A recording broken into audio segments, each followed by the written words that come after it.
اعوذ باللہ من الشیطان الرجیم سورۃ اللیل مکیہ، سورۃ اللیل مکی ہے اور 92 نمبر 92 نمبر ہم آیات سورت پڑھ رہے ہیں 92 نمبر کی، اور جو نزول نمبر ہے کہ کس نمبر پہ یہ نازل ہوئی ہے تو یہ 9 نمبر پہ نازل ہوئی ہے، یہ مکہ کے اندر 9ویں نمبر پہ نازل ہوئی ہے سورت۔ آیات جو اس کی آیات ہیں وہ 21 ہیں، 21۔ رکوعہا، اور اس کے جو رکوع ہیں وہ 1 ہے، اور اس صورت کے اندر دو مضامین بیان کیے ہیں، ٹھیک ہے۔ انسان کی فطرت میں 2 متضاد کیفیات ہوتی ہیں، نمبر 1 نیکی، دوسری بدی، برائی، ٹھیک ہے۔ تو دونوں ایک ساتھ ہیں، تو پچھلی صورت کے اندر اللہ تعالیٰ نے ان چیزوں کا بیان فرمایا تھا، ٹھیک ہے، اور اب اللہ تعالیٰ اس کے جو آثار وغیرہ ہیں وہ بیان فرما رہے ہیں، ان کا جو اختلاف ہے وہ 2 نظیروں کے ساتھ سمجھا رہے ہیں، 2 باتوں کے ساتھ۔ دوسری چیز جو اللہ تعالیٰ نے مضمون بیان کیا ہے، اللہ تعالیٰ نے انسان کو مجبور نہیں پیدا کیا ہے کہ بس اللہ تعالیٰ نے پیدا کر دیا اب انسان مجبور ہے، کوئی اچھا برا عمل نہیں کر سکتا ہے، بس اس کی قسمت کے اندر لکھ دیا کہ یہ مسلمان ہوگا یا کافر ہوئے گا، بلکہ اللہ تعالیٰ نے اس کو نیکی یا برائی کمانے کا اختیار دے دیا ہے، ٹھیک ہے۔ اب رہنمائی اللہ تعالیٰ نے اپنے ذمے لے لی ہے، دنیا اور آخرت یعنی جو ہیں دنیا اور آخرت یہ آپس میں جوڑیاں ہیں، ٹھیک ہے، دنیا آخرت کی جوڑی ہے، یہاں کے اعمال کی جو سزا وغیرہ ہے وہ آخرت کے اندر ہوگی۔ اب دنیا کے اندر انسان کے پاس 2 راہیں ہیں، جنت کی راہ بھی ہے، جہنم کی راہ بھی ہے، ٹھیک ہے۔ انا ہدیناہ السبیل اما شاکرا و اما کفورا، اور پیچھے نجدین کا لفظ ہم نے پڑھا ہے کہ ہم نے 2 راستے انسان کو دکھائے ہیں، ٹھیک ہے۔ تو انسان کو جہنم کی راہ سے بچنا ہے اور جنت کی راہ اپنانی ہے۔ تو اب یہ سورۃ اللیل ہے، بسم اللہ الرحمن الرحیم، واللیل، اور قسم ہے رات کی، اذا یغشا، جب وہ چھا جائے، قسم ہے رات کی جب وہ چھا جائے، والنہار، اور قسم ہے دن کی، اذا تجلی، جب وہ روشن ہو جائے۔ اور اس کی جو یہ صورت ہے نا، اس کے بارے میں ہے حضرت عبداللہ بن عباس رضی اللہ عنہ سے روایت ہے، وہ فرماتے ہیں کہ بھائی ایک شخص کے پاس کھجور کا ایک جھکا ہوا درخت تھا، اس کی ایک جو شاخ تھی وہ ایک غریب آدمی کے گھر میں لٹکتی تھی، تو یہ شخص عیالدار تھا، اس کے گھر میں بچے تھے، تو یہ شخص جب آتا اور اس نادار آدمی کے گھر میں داخل ہوتا اور کھجور اتارنے کے لیے اس درخت پر چڑھتا، تو بعض اوقات کوئی کھجور نیچے گر جاتی تھی اور اس نادار آدمی کے جو گھر والے تھے وہ اٹھا لیتے تھے، ٹھیک ہے۔ تو یعنی جو مالدار والا تھا وہ جب اتارنے کے لیے چڑھتا تھا تو کوئی نہ کوئی کھجور کا دانہ گر جاتا تھا، تو جو غریب آدمی تھا اس کے گھر والے بچے اٹھا لیتے تھے، گھر کے بچے، تو یہ شخص اپنے کھجور کے درخت سے نیچے اتر آتا اور ان بچوں کے ہاتھوں سے کھجوریں چھین لیتا تھا۔ اگر یہ کھجور کا دانہ کسی بچے کے منہ میں دیکھتا تو اس کے منہ میں انگلی ڈال دیتا اور اس کے منہ سے کھجور کا دانہ نکال لیتا۔ اس آدمی نے آپ صلی اللہ علیہ وآلہ وسلم سے اس صورتحال کی شکایت کی اور آپ صلی اللہ علیہ وسلم کو خبر دی کہ اسے درخت والے کی طرف سے کیا تکلیف پہنچتی ہے۔ تو نبی علیہ الصلوۃ والسلام نے اس سے پوچھا کہ تم چلے جاؤ، اور آپ صلی اللہ علیہ وآلہ وسلم خود درخت والے آدمی سے ملے، اور آپ صلی اللہ علیہ وآلہ وسلم نے اس سے کہا کہ کیا تم وہ ترچھا درخت مجھے دیتے ہو جس کی شاخ فلاں آدمی کے گھر میں لٹکتی ہے، تو ہمیں اس کے بدلے میں جنت میں ایک درخت ملے گا۔ تو اس شخص نے آپ صلی اللہ علیہ وآلہ وسلم سے کہا کہ وہ مجھے مل چکا ہے، میرے پاس بہت سے کھجور کے درخت ہیں، لیکن مجھے اس درخت کے پھل کی بنسبت کسی اور درخت کا پھل اتنا پسند نہیں ہے۔ پھر یہ شخص چلا گیا تو نبی علیہ الصلوۃ والسلام ایک ایسے شخص سے ملے جو آپ صلی اللہ علیہ وآلہ وسلم کی باتیں سنا کرتا تھا۔ اس نے آپ صلی اللہ علیہ وآلہ وسلم سے عرض کیا، یا رسول اللہ، کیا آپ صلی اللہ علیہ وآلہ وسلم مجھے وہ کچھ عطا کریں گے جو کچھ آپ صلی اللہ علیہ وآلہ وسلم نے اس شخص کو دینے کی پیشکش کیا، یعنی جنت میں ایک درخت اگر میں اسے لے لوں؟ تو آپ صلی اللہ علیہ وآلہ وسلم نے فرمایا ہاں۔ چنانچہ یہ شخص چلا گیا اور درخت والے سے ملا اور اس کے ساتھ درخت کا بھاؤ طے کیا اور کہا کہ تجھے معلوم ہے کہ محمد صلی اللہ علیہ وآلہ وسلم نے مجھے اس درخت کے بدلے میں ایک درخت عنایت فرمایا ہے۔ اس نے کہا کہ مجھے اس درخت کا پھل بہت زیادہ پسند ہے۔ تو ایک دوسرے شخص نے اس سے کہا کہ بھئی کیا تم یہ درخت بیچتے ہو؟ اس نے کہا نہیں، البتہ اگر مجھے اتنا کچھ دے دیا جائے، لیکن میرے خیال کے اندر مجھے اتنا نہیں دیا جائے گا اس درخت کے بدلے میں۔ تو اس شخص نے پوچھا کہ تمہاری مانگ کیا ہے؟ تو اس نے کہا کہ ایک درخت کے بدلے 40 درخت مجھے دیے جائیں، ٹھیک ہے؟ تو ایک درخت کے بدلے 40 درخت۔ تو اس نے جواب دیا کہ تم نے بہت بڑی بات کی ہے، تم اپنے جھکے ہوئے درخت کے بدلے 40 درخت مانگ رہے ہو۔ پھر اس کے بعد یہ شخص خاموش ہو گیا، پھر اس سے کہا کہ میں تمہیں 40 درخت دے دوں گا۔ درخت والے نے کہا کہ اگر تم سچے ہو تو اس پر کسی کو گواہ کر لو۔ کچھ لوگ پاس سے گزر رہے تھے تو اس نے ان کو بلایا اور ان کو 40 درخت دینے پر گواہ بنایا۔ پھر اس کے بعد یہ شخص آپ صلی اللہ علیہ وآلہ وسلم کے پاس چلا گیا اور آپ صلی اللہ علیہ وسلم سے عرض کیا کہ یا رسول اللہ، وہ درخت اب میری ملکیت بن گیا، اب یہ درخت آپ صلی اللہ علیہ وآلہ وسلم کی نظر ہے، یعنی میں آپ کو دے رہا ہوں۔ اس پر نبی علیہ الصلوۃ والسلام اس گھر والے کے پاس تشریف لے گئے اور فرمایا کہ اب یہ درخت تیرے اور تیرے اہل عیال کے لیے ہے۔ تو اس پر اللہ تعالیٰ نے یہ آیات نازل فرمائیں، واللیل اذا یغشا، قسم ہے رات کی جب وہ ڈھانپ لے، ٹھیک ہے، والنہار، اور قسم ہے دن کی، اذا تجلی، جب وہ روشن ہو جائے، وما خلق الذکر، ٹھیک ہے، اور قسم ہے پیدا کرنے کی، الذکر مرد کو، والانثی اور عورت کو، مرد اور عورت نہیں مطلب نر اور مادہ کو، ٹھیک ہے، ہر چیز کی آ جائے گی بیچ میں، تو نر اور مادہ کی قسم ہے، ان سعیکم، بے شک تمہاری کوشش، تمہارے اعمال، لشتا، مختلف ہیں، بے شک تمہارے اعمال یا تمہاری جو کوشش ہے وہ مختلف ہے۔ اب اس کے بعد فرماتے ہیں کہ فَأَمَّا مَنْ أَعْطَىٰ، پس بہرحال وہ شخص جس نے دیا، اعطا عطا کیا، واتقوا اور ڈرا، وصدق اور تصدیق کی، سچ جانا، بالحسنى نیکی کی بات کو، نیکی کی بات کی تصدیق کی، اور واللیل اذا یغشا والنہار اذا تجلی، ان کے بارے میں حضرت روایت ہے کہ بھائی حضرت ابو بکر صدیق رضی اللہ عنہ نے امیہ بن خلف سے حضرت بلال کو ایک چادر اور ایک اوقیہ سونے کے عوض خرید لیا، ٹھیک ہے، تھوڑا سا نیٹ چلا گیا، اچھا، کہ بھائی یہ واللیل اذا یغشا والنہار اذا تجلی، یہ والی آیات کے بارے میں دوسرا شان نزول سمجھ لیں کہ بھائی حضرت ابو بکر صدیق رضی اللہ عنہ نے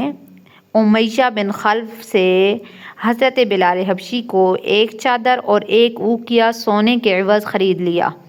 اس کے بعد آزاد کر دیا۔ اس پر اللہ تعالیٰ نے یہ آیات نازل فرمائیں، ٹھیک ہے، واللیل اذا یغشا ان سعیکم لشتی تک، ٹھیک ہے، اور یہاں سعی سے مراد ان سعیکم لشتی، کہ بے شک تمہاری جو سعی ہے، کوشش ہے، وہ مختلف ہے۔ تو حضرت ابو بکر صدیق رضی اللہ عنہ کی سعی ہے، کوشش ہے، اور دوسری طرف امیہ بن خلف کی سعی، کوشش، ٹھیک ہے۔ آگے پھر اللہ تعالیٰ نے فرمایا فَأَمَّا مَنْ أَعْطَىٰ وَاتَّقَىٰ، پس بہرحال وہ شخص جس نے اللہ کے راستے میں دیا، وَاتَّقَىٰ اور پرہیزگاری اختیار کی، وَصَدَّقَ اور تصدیق کی، سچ جانا، بالحسنى نیکی کی بات کو۔ تو یہ عبد الرحمن سلمی، یہ انہوں نے حضرت علی رضی اللہ عنہ سے روایت کیا ہے کہ وہ فرماتے ہیں کہ نبی علیہ الصلوۃ والسلام نے فرمایا تم میں سے کوئی ایسا نہیں جس کی جگہ جنت میں نہ لکھی گئی ہو اور اسی طرح دوزخ میں نہ لکھی گئی ہو، یعنی کوئی بندہ ایسا نہیں جس کی دوزخ یا جنت میں جگہ نہ لکھی گئی ہو۔ تو صحابہ اکرام رضوان اللہ علیہم اجمعین نے عرض کیا یا رسول اللہ صلی اللہ علیہ وآلہ وسلم، کیا پھر ہم توکل کر کے نہ بیٹھ جائیں، یعنی اعمال چھوڑ دیں؟ تو آپ صلی اللہ علیہ وآلہ وسلم نے فرمایا عمل کرو، ہر شخص جس عمل کے لیے، جس کے لیے پیدا کیا، جس چیز کے لیے پیدا کیا گیا ہے، اسے وہ چیز دستیاب ضرور ہوگی یا اسے وہ سہولت فراہم ضرور کر دی جائے گی۔ اس کے بعد آپ صلی اللہ علیہ وآلہ وسلم نے انہی آیات کی، ٹھیک ہے، فَأَمَّا مَنْ أَعْطَىٰ وَاتَّقَىٰ وَصَدَّقَ بِالْحُسْنَىٰ فَسَنُيَسِّرُهُ لِلْيُسْرَىٰ کی تلاوت کی، ٹھیک ہے، تو فَسَنُيَسِّرُهُ پھر ہم اس کو آہستہ آہستہ لے آئیں گے، لِلْيُسْرَىٰ آسانی کی طرف، کہ پھر ہم اس کو آہستہ آہستہ آسانی کی طرف لے آئیں گے۔ اور اس کے علاوہ ایک اور روایت ہے کہ ابو قحافہ، ٹھیک ہے، حضرت ابوبکر صدیق رضی اللہ عنہ کے جو والد ہیں ان کی ٹھیک ہے، ان کا نام تو یہ نہیں ہے، تو ابو قحافہ نے اپنے بیٹے ابو بکر سے کہا، حضرت ابو بکر سے، کہ اے میرے بیٹے، میں تمہیں دیکھتا ہوں کہ تم کمزور اور ضعیف غلاموں کو آزاد کراتے ہو، اگر تم نے یہی کام کرنا ہے تو بہتر ہوتا کہ بھائی تم مضبوط لوگوں کو آزاد کرواؤ جو تمہارا دفاع بھی کریں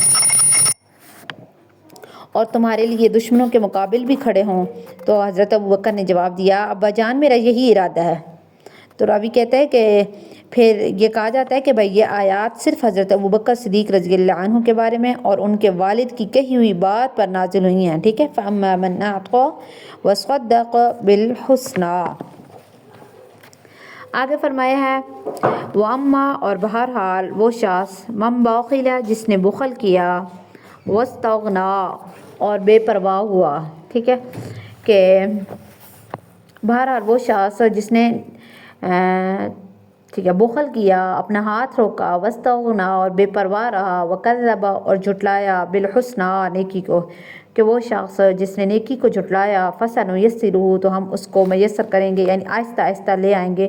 لِلْعُسْرَىٰ، تک دوزخ کی طرف، پریشانی کی طرف، مشکل کی طرف، تو ہم اس کو آہستہ آہستہ مشکل کی طرف، دوزخ کی طرف لے آئیں گے۔ وَمَا يُغْنِي، اور نہیں کام آئے گا، عَنْهُ، اس کو، مالُهُ، اس کا مال، اِذَا تَرَدَّىٰ، جب وہ گرے گا کھڈے میں، ٹھیک ہے، جب یعنی وہ دوزخ کے اندر گرے گا تو اس وقت اس کا یہ مال وغیرہ ہے وہ اس کے کچھ بھی کام نہیں آئے گا۔ اور آگے، اِنَّ عَلَيْنَا، بے شک ہمارے ذمے، لَلْہُدَىٰ، ہدایت ہے، وَإِنَّ لَنَا، اور بے شک ہمارے ہی ذمے، لَلْآخِرَةَ وَالْأُولَىٰ، ٹھیک ہے، آخرت ہے، وَالْأُولَىٰ، اور دنیا بھی، فَأَنذَرْتُكُمْ، پس میں تم کو ڈراتا ہوں، فَأَنذَرْتُ، تاپیش تو، میں تم کو ڈراتا ہوں، نارن، آگ سے، تَلَظَّىٰ، جو بھڑک رہی ہے، ٹھیک ہے، تَلَظَّىٰ، جو بھڑک رہی ہے، لا يَصْلَاهَا، کہ نہیں اس میں داخل ہوگا، إِلَّا الْأَشْقَىٰ، مگر بدبخت، کہ اس کے اندر صرف بدبخت داخل ہوگا، کون؟ الذی، وہ جس نے، کذب، جھٹلایا، جھوٹ بولا، جھٹلایا، وتولیٰ، اور منہ موڑا، وسیجنبها، اب وہ بچا رہے گا اس سے، الاتقیٰ، پرہیزگار، کہ اس سے صرف پرہیزگار بندہ بچا رہے گا،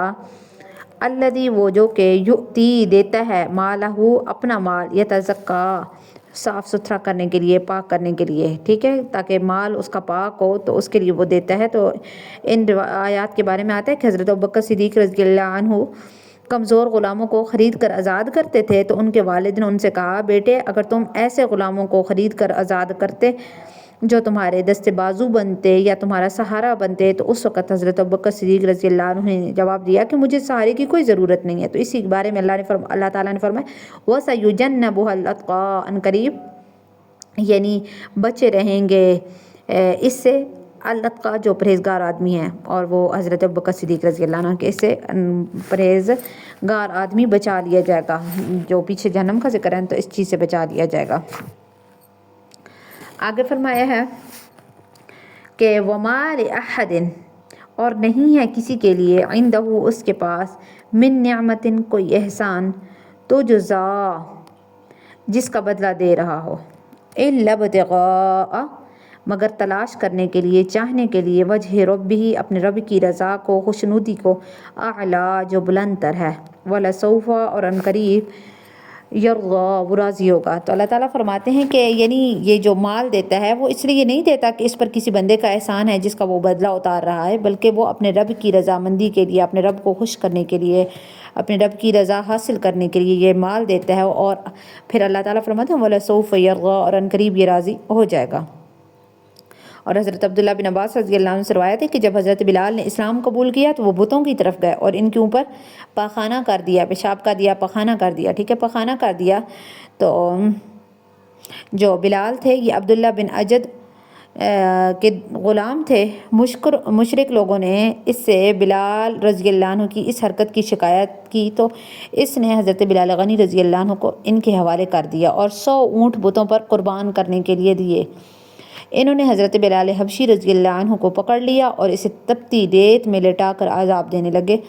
تو حضرت بلال حبشی رضی اللہ عنہ برابر احد احد کا نعرہ لگاتے رہے۔ نبی علیہ الصلاۃ والسلام کا گزر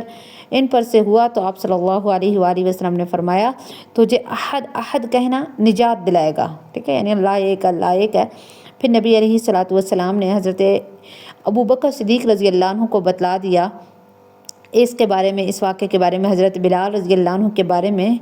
کہ حضرت بلال کو اللہ تعالیٰ کی وجہ کے واسطے، اللہ پر ایمان لانے کی وجہ سے یوں عذاب دیا جا رہا ہے۔ تو حضرت ابو بکر صدیق رضی اللہ عنہ اس وقت رتل بھر سونا لے کر گئے ہیں، ٹھیک ہے، انہوں نے لیا ہے اور حضرت بلال غنی رضی اللہ حضرت بلال حبشی رضی اللہ عنہ کو خریدا ہے۔ تو جو مشرک تھے انہوں نے کہا کہ بھائی ابو بکر نے یہ کام یوں ہی نہیں کیا ہے، ضرور ان پر حضرت بلال حبشی کا کوئی احسان ہوا ہوگا، احسان ہوگا اس پر۔ اللہ نے یہ آیت نازل فرمائی کہ اس بندے نے جو نیکی کا کام کیا ہے وہ کسی احسان کے بدلے نہیں کیا ہے، کسی احسان کی وجہ سے نہیں کیا ہے، بلکہ ان کا مقصد صرف اللہ تعالیٰ کی رضا ہے، اللہ تعالیٰ کی خوشنودی کو حاصل کرنا ہے۔ تو پھر اللہ تعالیٰ فرما رہے ہیں کہ بھائی اللہ تعالیٰ ان قریب آپ کو دیں گے اور آپ اس سے راضی ہو جائیں گے، ٹھیک ہے۔ تو یہ آیات ہیں، ان کے اندر یعنی حضرت بلال غنی رضی اللہ عنہ کا غنی لفظ پتہ نہیں اچانک سے زبان سے کیوں آ گیا ہے، حضرت بلال حبشی رضی اللہ عنہ کا واقعہ۔ اور اس کے علاوہ حضرت عامر بن فہیرہ وہ مسلمان ہوئے تھے، ٹھیک ہے۔ تو حضرت زنیرہ، ٹھیک ہے، جن کی آنکھیں نکالی گئی تھیں، ان کے لیے بھی یہ سمجھے آیات ہیں، ان کے بارے میں بھی یہ حضرت بلال جو حضرت ابو بکر صدیق رضی اللہ عنہ نے ڈھیر سارے صحابہ کرام کو آزاد کروایا ہے، ٹھیک ہے۔ اگر تاریخ پڑھیں تو بہت لمبی لسٹ ہے اس چیز کی، اس بات کی، جو کتنے بڑے بڑے کا حضرت نہدیہ ہیں، میرے خیال میں بہت عرصہ ہو گیا مطالعہ کیے ہوئے، تو اس کے اندر ذکر پڑا تھا۔ تو اس کے اندر جو امیہ بن خلف جو ہے اس کی ان صورتوں کے اندر مذمت بیان کر دی گئی ہے ان جو آیات کے اندر ہیں، ٹھیک ہے۔ اور امیہ بن خلف کی مذمت اور ساتھ ہی حضرت ابو بکر صدیق رضی اللہ عنہ کی تعریف اللہ تعالیٰ نے بیان کیا ہے، ٹھیک ہے۔